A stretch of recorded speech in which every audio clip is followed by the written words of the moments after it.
آپ صلی اللہ تعالیٰ علیہ وآلہ وسلم نے فرمایا کہ میں نے ایک خواب دیکھا۔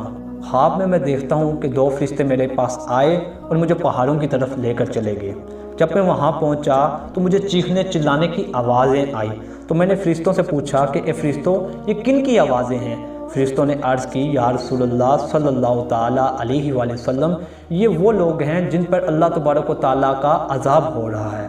پھر مجھے فرشتے آگے لے کر گئے تو میں نے وہاں پہ کچھ لوگ ایسے دیکھے کہ جن کے پاؤں کی ٹخنوں میں سے ان کی رگیں نکال کر ان کو الٹا لٹکایا ہوا ہے اور ان کے جبڑے پھاڑے ہوئے ہیں۔